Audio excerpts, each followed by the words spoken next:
Donc à tout village, tout honneur, monsieur le maire. Donc Jacques Rochet qui est le maire de l'Agacie et surtout le fondateur du festival, puisqu'on est dans la 11e année d'existence du festival photo Peuple et Nature, mais que nous enlevons petit à petit, qui est un festival photographique, vous allez voir, donc au cœur de la ville. Toutes les mises en scène sont en extérieur, à part 2 expositions qui sont en intérieur. Et l'idée, c'est cette année, nous avons voulu mettre à l'honneur les États-Unis. Pourquoi les États-Unis? Parce que la semaine prochaine, il y a un événement important qui est le 70e anniversaire du 6 juin 1944 et du débarquement en Normandie. Mais c'est surtout, l'idée, c'était de mettre en œuvre la photographie américaine dans sa diversité, puisque malheureusement, aujourd'hui, la capitale de la photographie s'est déplacée parfois de Paris à New York, et qu'on voulait jeter un regard sur la photo documentaire, la photo artistique, la photo plasticienne, le photojournalisme américain, avec bien entendu, ça c'est une partie de la programmation, l'autre partie de la programmation, puisque ce ne sont que des Français, avec beaucoup de photographes qui sont parmi nous ici, et l'idée c'est toujours de rendre un hommage à la photographie humaniste, à la photographie plasticienne, d'essayer de mêler les regards photographiques dans ce village qui est un petit peu l'écrin de la photographie pour 4 mois, du début juin jusqu'à fin septembre. Non, c'est parti d'un rêve qui était d'abord d'une passion que j'ai pour la photographie, et puis j'ai une passion aussi du rapport qu'on entretient avec la nature, que l'on détruit quand même à vitesse grand V. Et puis c'est parti d'un rêve donc de transformer ce village en galerie d'art, puisque effectivement l'Agacie c'est 2000 habitants, donc c'est pas un patrimoine bâti qui est relativement limité, et donc nous nous sommes dit avec Auguste et Thierry au tout démarrage il y a 11 ans, eh bien, si on transformait justement le village en galerie d'art, et si on mettait justement, puisqu'on parle de peuple, de nature, eh bien, des expositions en pleine nature, puisque voilà, nous sommes en pleine nature. Voilà, la seule chose que j'ajouterais quand même, c'est cette appropriation du festival par la population. Quand on parle du festival photo d'Agacie, on en parle souvent comme un village dans les images. Plus de 600 photos quand même, et vous allez le voir par vous-même. Mais ce qui est intéressant, c'est que les meilleurs ambassadeurs sont les gens qui habitent ce village ou les environs. Et en fait, on s'aperçoit que ce sont eux qui en parlent par cœur, au sens propre du terme, et qui font qu'il y ait plus de 300 000 visiteurs à venir.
Pourquoi? Parce qu'il y a 150 ans, c'est un épisode un peu oublié dans l'histoire, mais on peut considérer que c'est la première vraie déportation de nations qui a eu lieu, puisque le gouvernement américain avait décidé d'exclure les Navarros et la nation Navarro de ses terres ancestrales. La longue marche a duré plus d'une trentaine de jours. Les 3/4 de la population Navarro a disparu à cette époque-là. C'était pendant un hiver très rigoureux. On a voulu rendre hommage à la nation Navarro qui est, ce sont les natifs des États-Unis. Le Bridgerton est retourné donc, sur le territoire des Navarros aujourd'hui. Et l'idée c'était de voir comment vivent aujourd'hui cette nation indienne, qui est une des plus grandes nations amérindiennes.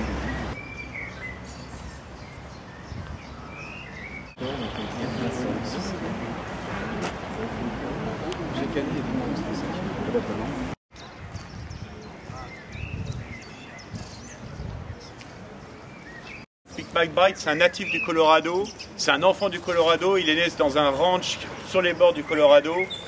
Ce travail avait été fait pour le National Geographic, il le continue parce que ça fait 6 ans qu'il travaille sur ce même boulot, donc sur le fleuve du Colorado, depuis ses sources jusqu'à son embouchure. Ce qu'il a voulu montrer, c'était que ce fleuve mythique, qui est un peu le symbole de l'Ouest américain, et qui va parcourir plus près de 2400 km jusqu'au delta qui se trouve au sud, à côté du Mexique, où est situé, mais qui part des Rocheuses. Le fleuve traverse tous les paysages mythiques des États-Unis, le Grand Canyon. Il sert à alimenter des villes comme celle de Phoenix, comme celle de Las Vegas surtout, puisque Las Vegas est la ville aujourd'hui qui consomme le plus d'eau. Et toutes les méfaits, toutes les transformations d'un fleuve qui démarre justement sa course depuis les sources dans les montagnes et qui est un des fleuves les plus purs, peu à peu son eau s'épuise. On a appelé ça le Colorado assoiffé, puisque depuis 10 ans, le delta du Colorado n'a pas été alimenté. David Maisel est membre d'une agence qui s'appelle aussi Institute Artist, que Guillaume Herbeau connaît bien puisqu'il est aussi membre de cette agence. Et David Maisel, ce qu'il a voulu faire, quand on voit ces photographies, c'est vrai que de loin on a l'impression d'avoir des œuvres de Rothko peut-être, ou d'une peinture abstraite, d'une peinture moderne. Toutes ces photographies sont prises à 13 000 mètres d'altitude, et en fait ce sont les méfaits de l'industrialisation sur l'environnement et sur la nature. C'est-à-dire que de très haut, on est dans l'infiniment beau, mais quand on se rapproche, en fait, on est dans l'infiniment petit et l'infiniment destructeur. Et l'idée, c'est un petit peu toute la schizophrénie qu'il a voulu montrer, c'est que parfois les œuvres de destruction peuvent être aussi des œuvres très belles. Et c'est vrai qu'il part souvent de là-dessus, de dire que l'infiniment beau parfois est quelque chose de terrible. Georges, tu nous expliques juste comment... Parce que Georges ne connaissait pas le Morbihan. En fait, je ne connaissais pas du tout je connaissais un petit peu quelques villes du littoral, mais pas du tout l'intérieur. Et je voulais montrer aussi autant les terres que la mer, les îles. Et donc, il m'a semblé que la solution la plus simple, c'était de prendre ma moto et de partir comme ça sur les routes, et puis de m'arrêter un peu au gré des rencontres pour essayer d'attraper quelques moments de ces vacances, ces petits moments sans y mettre un regard trop acide. Je me suis arrêté, j'ai passé beaucoup de temps avec les gens, et pour essayer de ramener ces petits moments qui font le bonheur, le parfum des vacances, c'est ce dont on peut se souvenir, quoi. Ça dépasse même à la limite l'endroit, quoi. C'est ce petit sourire, ce petit repos qui nous fait du bien, voilà.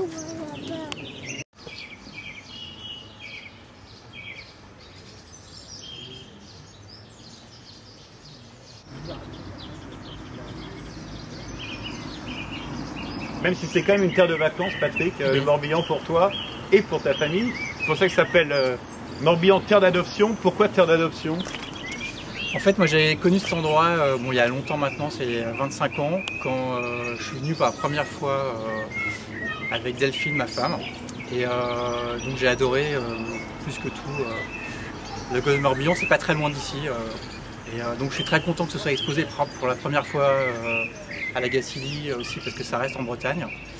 Et c'est un travail qui est intéressant, qui m'intéresse moi, parce que j'ai réussi en même temps à lier en fait le plaisir à la photographie, j'entends dans l'acte photographique, parce que c'est des photos que j'ai réalisées avec mes enfants, et c'est un peu une réflexion sur sur la transmission, pourquoi est-ce qu'une famille revient toujours au même lieu, que les enfants y reviennent.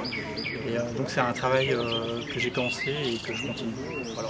On a quand même juste la moitié des photographes, n'est-ce pas? Et là, les photos sont une période de 3 ans.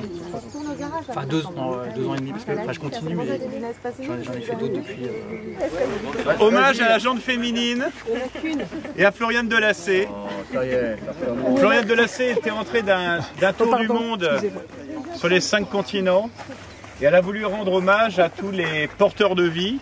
Et tous les porteurs de vie, tous ces gens qui portent, que vous pouvez parfois au hasard de vos voyages découvrir au fin fond de l'Asie, au fin fond de l'Afrique, et qui portent parfois justement le poids de leur existence, de leur travail sur les épaules. C'est un joli clin d'œil parce que les porteurs de vie, Floriane est également porteuse de vie en ce moment. Voilà. C'était un joli clin d'œil. Ce qui est intéressant, bon, Floriane va nous expliquer un peu son travail, mais quand vous vous rapprocherez effectivement de, je sais pas comment on peut dire, des bois, Ouais. Hein, c'est ça, des bois, vous découvrirez une texture que moi j'avais jamais vue. Mais j'aimerais bien que Floriane nous parle de son travail, déjà sur ses rencontres avec ces gens, et la deuxième chose, sans nous dévoiler les secrets de fabrication, mais ce procédé que j'arrive toujours pas à comprendre. Sur la 4e image, on est en Éthiopie avec un petit chevreau qui est posé sur plein de bouts de bois. Donc en fait, en effet, cette petite fille porte peut-être tous ses fardeaux de bois sur la tête et puis on a rajouté cette petite chèvre et ça a duré un quart de seconde et puis après la pièce montée s'écroule. Donc c'était important de parler de vrais poids physiques mais aussi de poids plus insidieux, plus métaphoriques que eux ont mais que nous aussi on a. Donc dans le livre qui est sorti aujourd'hui du même nom, que vous pouvez trouver à la bibliothèque, enfin à la librairie pardon, aux éditions Filigrane, on voit différents poids qu'on porte dans le monde. Il est là aussi. Non, voilà, il est plus. C'est vous aussi qui est important pour moi. Merci.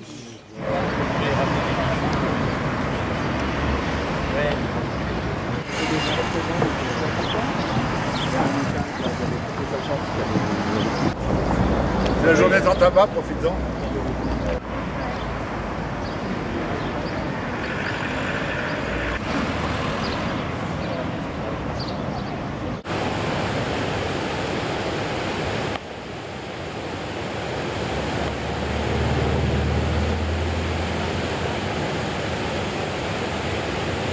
C'est monstrueux. C'est bien, non? Une tuerie, hein. C'est vrai que c'est une tuerie, ça. Ouais. Qui me parle?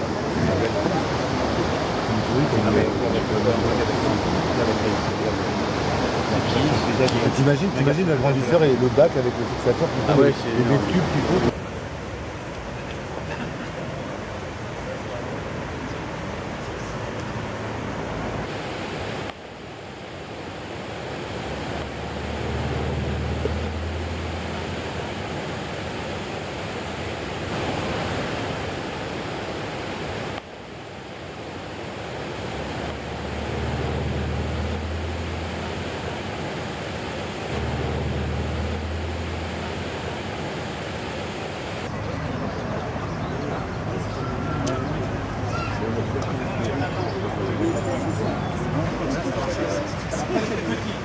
On se retrouve ici dans la galerie du Chêne. Chaque année, on essaye de donner la parole en images à un photographe humaniste. L'année dernière, on avait Jacques-Henri Lartigue. Oui, bah, ce sont des photos très connues que tout le monde connaît ici. Hein. Et qu'est-ce que ça vous fait de les voir là Je suis très content que le public puisse les découvrir et surtout que le festival soit gratuit. Ça, c'est une grande chance. C'est une grande ouverture à un public immense qui n'est pas habitué forcément à voir des photos. Mais son travail est assez simple à appréhender. Voilà.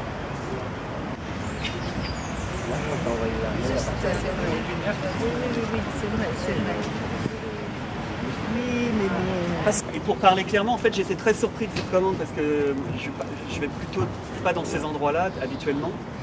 Et en fait, ça a été un vrai bonheur pendant 3 mois d'aller dans ces pays parce qu'on a vraiment l'impression d'être au bout du monde et hors du temps, puisque là, on était pratiquement dans le jour perpétuel. Donc à 1h du matin, il faisait comme... il y avait une lumière de midi quoi, dans ma chambre d'hôtel. Donc pour un photographe, c'est assez compliqué parce qu'on a du mal à s'endormir, puisqu'on se dit, je suis en train de rater quelque chose, je suis en train de rater quelque chose. Donc voilà. Et en fait, avec Yves Eudes, le journaliste, on a voulu montrer comment le réchauffement climatique change la vie locale des gens, et à travers différents exemples.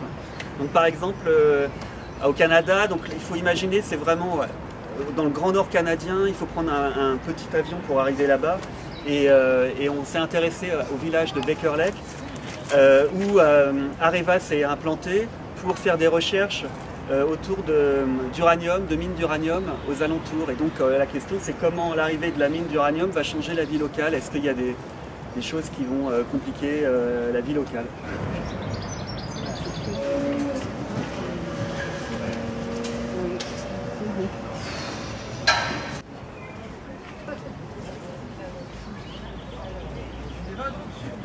C'est joli,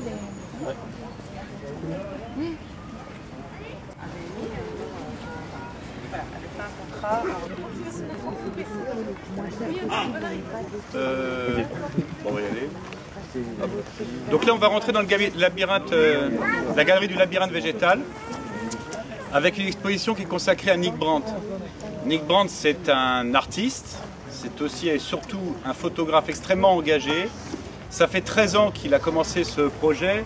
Nous, on l'a appelé brièvement le crépuscule du monde sauvage, mais le vrai titre, c'est effectivement On the Earth, The Shadow Falls Across the Ravaged Land. Alors, Florence qui est ici, je pense, est probablement la personne qui connaît le mieux parmi nous Nick Brandt. Pour la première fois, enfin pour la deuxième fois en France, parce que la première fois c'était il y a 4 ans, il expose dans un lieu culturel et non pas sa galerie. Et donc on rentre dans un monde particulier avec la progression du labyrinthe qui restitue la dramaturgie dans laquelle nous entraîne dans l'écriture de ses photos et dans le montage de sa trilogie dans laquelle nous entraîne Nick Brandt. C'est ce qu'on a essayé de restituer, on l'a restitué ensemble. C'est pour ça que je suis allée travailler avec lui pendant 3 journées complètes et bien remplies chez lui, dans son atelier, dans son studio. Voilà. L'autre chose qu'on peut dire, c'est qu'il fait ses tirages lui-même. Et donc, comme ici on expose en extérieur, on doit faire des techniques particulières pour les tirages. Donc on est le seul endroit où il accepte aussi d'exposer à l'extérieur et donc que ce ne soit pas ses propres tirages. Donc on a tout un travail extrêmement suivi, précis sur la qualité des tirages avec beaucoup d'allers-retours en test, des corrections très précises et très minutieuses pour que ce soit comme si c'est lui qui les avait fait. Donc il y a vraiment beaucoup d'allers-retours de validation pour que lui-même approuve vraiment ces tirages comme si c'était les siens propres. Donc voilà, on est très fiers, très heureux de la confiance qu'il fait au festival, la cohérence entre lui, son propre message et les valeurs véhiculées par le festival qu'il retrouve ici, hein, donc l'engagement, etc. Donc ça c'est une grande fierté qu'on a et je crois qu'on a construit déjà en 2 épisodes d'exposer son travail, une fidélité, un partenariat qu'on espère poursuivre voilà, ensemble. J'avais vu Ils ont juste lu 4-4 du coup. Oui. Alors, il y a 2 choses, c'est que, on a déjà une idée, donc comme c'est une idée, c'est pas... Et puis la 2, c'est pas l'inauguration.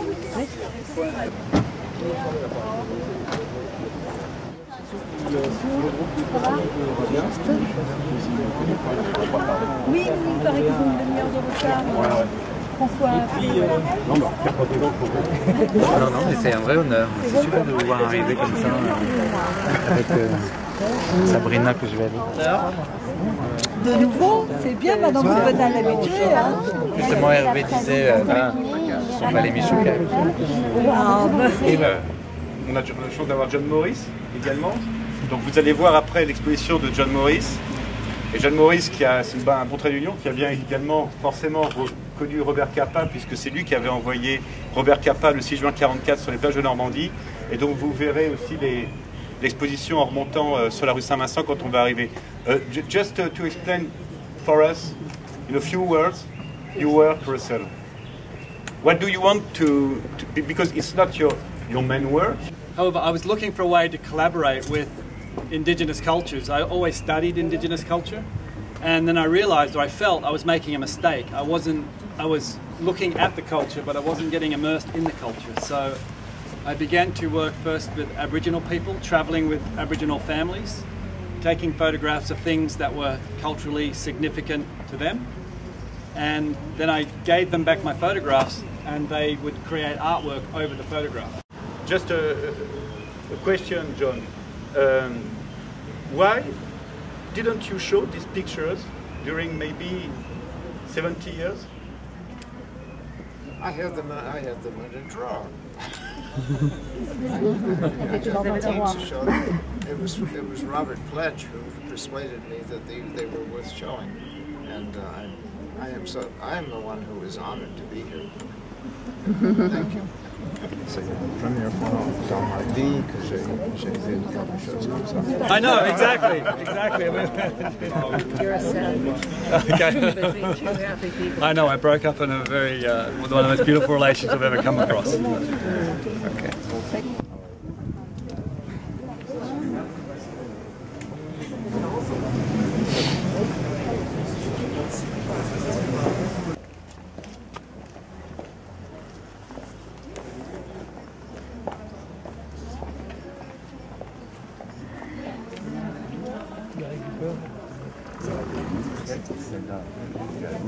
Ah oui, parce que oui, ça, on n'a pas beaucoup.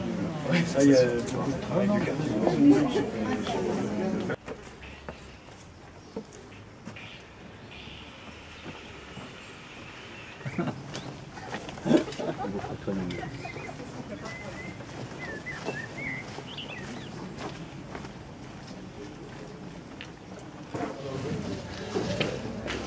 Regarde l'horizon comme dans le couple.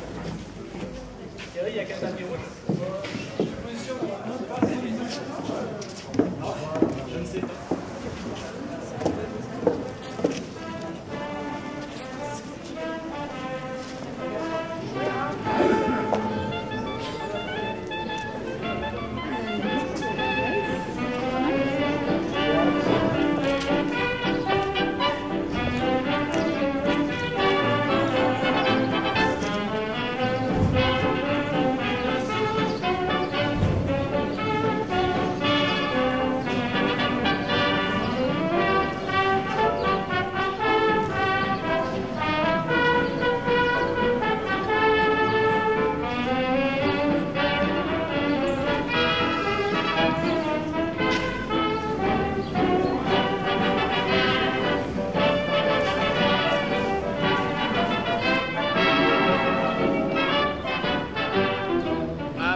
Tommy chantait ses airs fenentrins en arrivant au camp.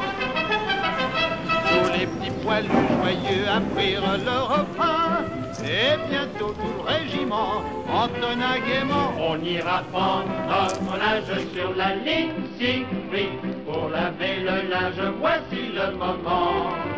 On ira prendre notre linge sur la ligne Siegfried, à nous le beau linge blanc.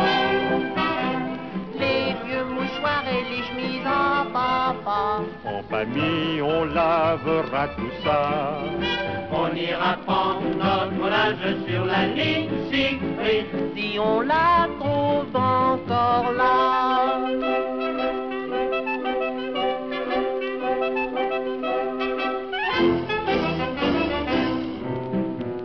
We're gonna hang out the washing on the Siegfried line. Have you any dirty washing mother dear?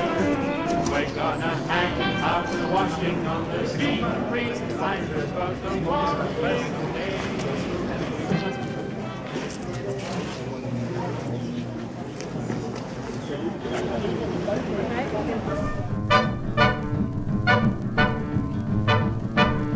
He was a famous trumpet man from out Chicago way. He had a boogie style that no one else could play. He was a top man at his craft. But then his number came up and he was gone with the draft. He's in the army now, a blowin' reveille. He's the boogie woogie bugle boy of Company B. They made him blow a bugle for his Uncle Sam. It really brought him down because he couldn't jam. The captain seemed to understand, because the next day the cap went out and drafted a band. And now the company jumps when he plays reveille. He's the boogie woogie bugle boy of Company B. A toot, a toot, a toot-a-toot, a toot, he blows it 8 to the bar. In boogie rhythm, he can't blow a note unless the bass and guitar is playing with him. He makes the company jump when he plays reveille. He's the boogie woogie bugle boy of Company B. He was the boogie woogie bugle boy of Company B.